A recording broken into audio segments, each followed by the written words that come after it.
everyone, welcome to Modern Application Development Part 2. Okay, so now let's look at the concept of form validation as it applies in the context of view. Okay. So first things first, what is form validation? We have already looked at this in different contexts, right? Even including in the case of the Python Flask applications, right? And ultimately what it's doing is checking whether the data that you have entered meets certain criteria. Okay. It could be, is this a valid email? Is it a number, right? If there's a selection field, there's a drop down over there, and have you at least selected one entry, right? Are there any empty fields that were mandatory, right? Was there something where you were expected to type in something but you had left it blank, right? All of those are typical examples of form validation, but you might even have some more complicated validation, right? You might say that, okay, it's not just that it should be a valid email, it should be a valid email with a certain kind of a domain, okay? Or it should be a number within a certain range, right? So it's not just the sort of simple checks that we are interested in, but you might also have something slightly more complex that you are interested in. Now, one thing to keep in mind over here, of course, is no matter what kind of validation you do in the browser, right? Whenever you are sending data to a server, you have to once again revalidate on the server. You cannot assume that validation was completed on the client and that whatever you receive on the server from a client is valid. And the reason is simple. There is no way that a server can guarantee that it is only getting requests from a specific client, right? It could be some other script, right? Or even somebody browsing from a distant location, because after all these are web enabled, meaning that in principle at least they are remote accessible. Even if you sort of put something which says that only localhost is allowed to access it, maybe a script running on localhost could still try and access the server and feed it data which is invalid, with the purpose of trying to break the server in some way, right? Either corrupt the database or try and extract information from the server that should not be revealed. Okay, so whatever validation you do on the client side has to be done on the server again, or at least some parts of it. The basic checks that ensure that you don't have a security problem have to be done on the server. Now, the reason why we still do client side checks is because if you don't do that, in a lot of cases what you'll end up with is too much server load, right? At least if you can have a scenario where most of the regular usage is filtered out on the client side, right, and the validation is performed there, then only malicious attempts are likely to make it through to the server, and those are typically going to be smaller in number, right? It's not that it becomes trivial at that point, but at least you can hope to reduce the load on the server significantly. So now, what role does view play in the validation, right? There are a number of nice features of view that help in terms of not just validation but also the user experience during validation, right? In particular, this whole idea of data binding and reactivity means that you can very quickly update parts of the screen or parts of your document or parts of the view that the user sees in response to what has been entered in a form. Okay, you can have things that selectively display error messages. There are this vif and vshow directives, right, which can be used very effectively for that, right? And also it can be reactive, meaning that the vif, vshow, velse and so on can react to certain changes in variables or to computed values, right? Which means that you can very easily write code which will cause part of the document to get updated and show you whether or not you are on the right track. Okay, so keep in mind that all of this could be done with pure JavaScript as well, right? After all that view is providing is a cleaner syntax and a nicer way of writing code, which makes it easier to use certain aspects of JavaScript. Okay, so it's not that view is providing something that fundamentally cannot be provided by something which is already there in the browser. It's a framework that builds on top of what already exists, right? Which by definition means that whatever can be done with view could also have been done with pure JavaScript, right? But it's probably going to be a lot harder to write the code for that. Now, in addition to, of course, the directives for selectively displaying messages and so on, The V model can be used in order to connect a field, an input field or a select box or something like that, directly with a data model, right? Some variable inside your view application, which means that you could have computed features, watchers and so on, which can very easily sort of go and update things on the screen. Okay.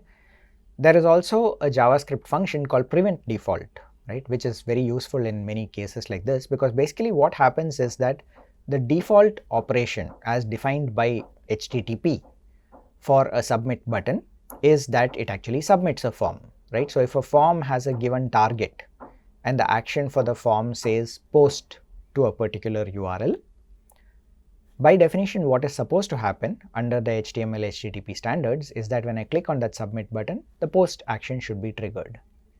But you can use the prevent default, right, the function call in JavaScript, to prevent that from happening, right? Now why would you want to do this? Let's say that you are actually trying to override some of the validation which is there already in the browser, right? You click on the submit button, the JavaScript takes over, it performs all the checks. If it finds that something is wrong, it blocks the operation and doesn't allow it to go through to the browser. Okay. So you can essentially connect this entire check that we have as something which is an event handler for the submit event. So what is a submit event? It's what happens when I click on the submit button, right? So a form has a submit event which is associated with the submit button of that form. Okay. Now what all this means is that we can also write custom validation routines, right? So for example, I could have an email check that, let's say, checks whether you are coming from a specific domain or that there are a certain number of characters in your username, right? Or I could check for certain overall conditions to be satisfied. Let's say I have many numerical forms. Do they all add up to a given amount or are less than a certain total, right? All of those can also be checked. Now in these cases, one thing you need to do is prevent the regular form validation. You basically want to add this entry that says no validate equal to true, which will basically result in the default form validation being turned off, right? Otherwise the email, when you specify a text box as email, the browser automatically tries to validate it as an email, right? Here you are turning it off and explicitly saying I'll take care of the validation on my own.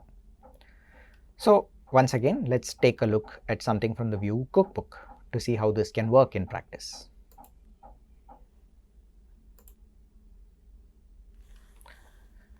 So form validation, right? We are talking about form validation, not just the model validation, which means that we are assuming that we actually have a form, and as you can see, there has to be an action associated with it, right? And in this case, what they are saying is that if this particular form is submitted, right, it's going to perform a post operation to this URL, okay, https://vuejs.org. Now what happens when you post to vuejs.org? Nothing actually, right? It's pretty much going to just ignore that, which is why in this case they have sort of just put it in there as an example, right? So now let's look at the rest of this HTML. You can see that there's a nice snippet out here that basically creates a paragraph, but that paragraph will exist only if there is this variable errors, right, which has a length property, which means that it's probably an array, right, and only if that errors.length is non-zero, right, meaning that it evaluates to true, right. Keep in mind that in JavaScript something which is 0 will evaluate to false, or something which is not defined will evaluate to false, right. So if errors is an array with no elements in it, errors.length will basically evaluate to false in this context, which means that this entire paragraph will just disappear. It doesn't even show up in the final DOM. Okay. Instead of VF, you could use a VShow or something like that, but VF is probably better. It actually takes it out of the DOM entirely, right? Now what are you doing with the rest of the thing? You have defined another paragraph where there is an input, which in this case is a text box basically, right? It has type equal to text and is associated with this model, right, name, which means that inside the Vue app there is a variable called name which this input text box is associated with. There is one more, right, which is again specified as an input, is told to be of type number. Okay. Now this is interesting because what happens when you specify something to be of type number, the browser essentially shows it to you with one extra box which allows you to, one extra handle on the side of the box that allows you to just click up and down arrows to increase or decrease the value of the number. Okay. The V model over here is age, which means it's connected to the view app age. And there is also a select box out here, right, which is just some movies. Okay. And the interesting thing is you can also have a V model associated with that, right? You have a bunch of options and this V model will take the value of the correct option, whichever one it is. And finally, the important part over here is you do need to have this input with type equal to submit. Okay. Why? Because go back over here and take a look at it. What we have done is that whenever the at submit, that is the beyond colon submit equals, that's essentially what this is a short form for, right? Whenever the submit event happens on this form, this particular function check form is going to be called. Okay, which means that I need to have this button submit, right? Only then it's actually going to trigger that. Now, what does the view part of the code look like? It basically creates a new view application. As we can see, errors has been declared to be an array, right? Name, age, movie, all of those are declared as nulls. Remember that this is required, right? If I don't do this, the reactivity is lost. If I have not declared these variable names in the view application to start with, right? Essentially what it means is that, I am not going to react to these particular, to changes in these data elements, right? If I create a new variable somewhere later, it will not trigger a change in the document by default.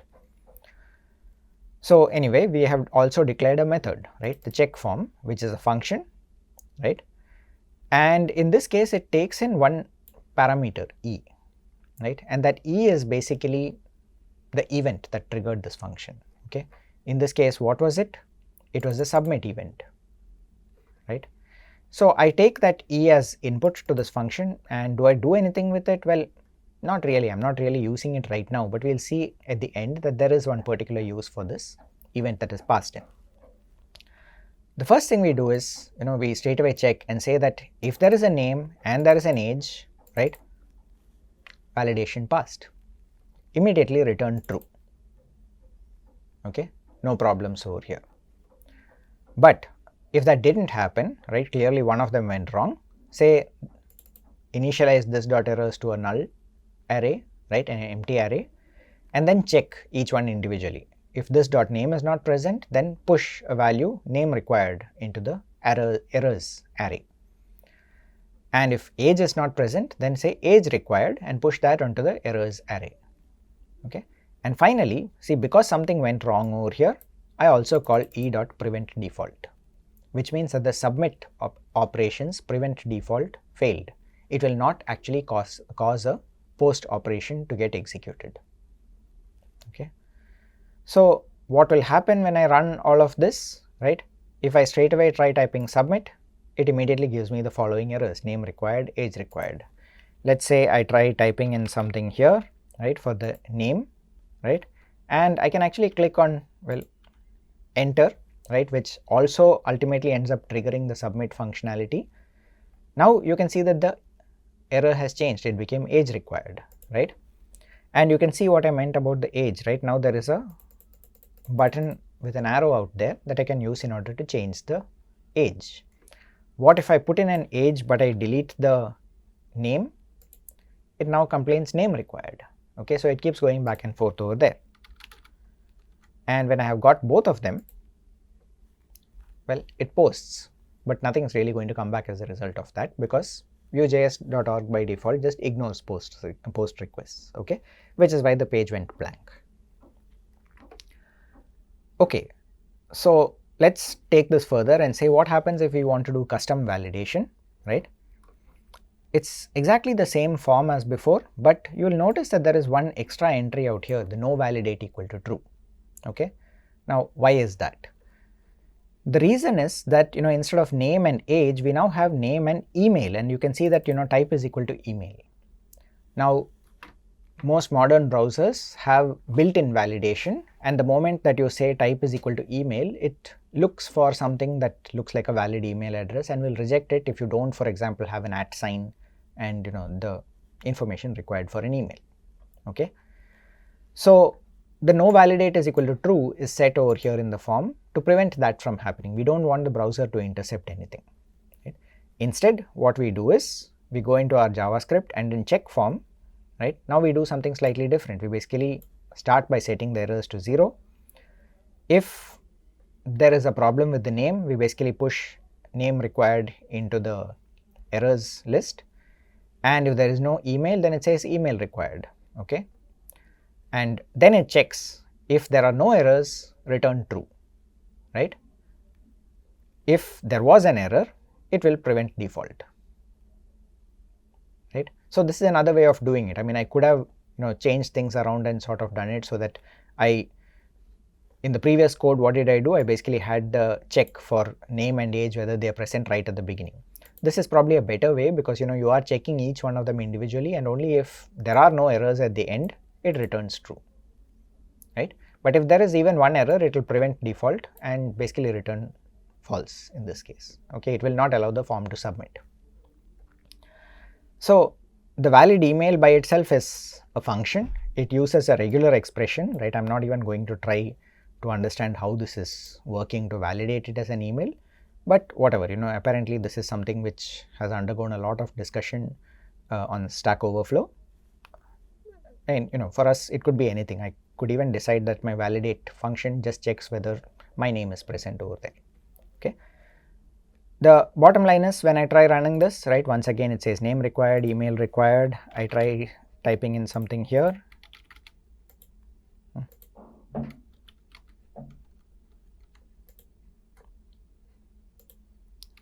Seems to be some problem with the box over there. I think if we open it on this, it probably works better.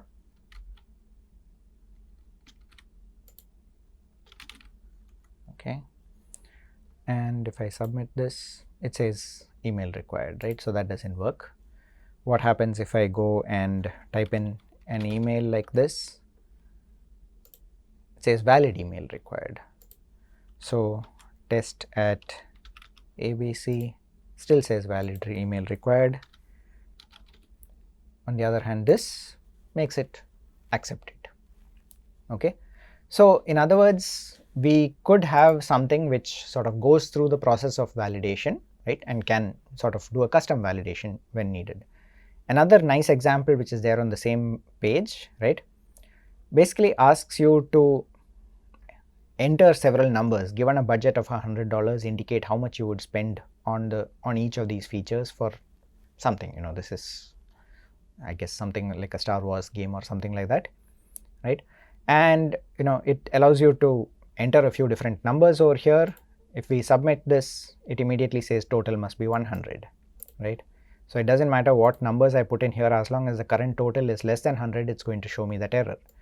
But the moment I put in an actual number out there, right, and the current total becomes 100, it goes through, right? Once again, it posts to some random page, so it's not like you can see what happens, but it succeeded. Now finally, this is another example of even more complex validation, right? And what they have done over here is they have done something called a server-side validation, right? And what they are doing in the server-side validation is that they actually perform a fetch operation, right? And depending on whether or not that fetch operation actually works, you will get something which either passes or fails. Now there is a small problem with the code pen corresponding to this, so I'm going to just edit it out here. What you will see is that in the JavaScript, right, they have given their API URL. If you try typing in something now, right, test or something like that, it doesn't do anything, right? Ideally it should have performed a post, right, and you should have seen that blank page, but that's not happening. Actually, not performed a post. What it should have done according to the code out here, right, is that if it succeeded, it should have shown an alert, whereas if it failed, it should basically show you a response, an error response. Now, how is it doing it, right? This is related to the fetch API that we discussed earlier. It actually performs a fetch on some URL, right? What is this URL? This is corresponding to some function which they have already implemented on Netlify, which is a server that allows you to implement certain limited kind of applications for free and others on a paid basis, right? So they have implemented this small sort of, this piece of JavaScript that either validates and returns either a 400 or a 204, right? And that's basically all that it does. It will return only one of these two error codes, right? So we know that in our fetch API, the answer should be either 204 or 400. So when we go and look at it, we should see one of those two coming.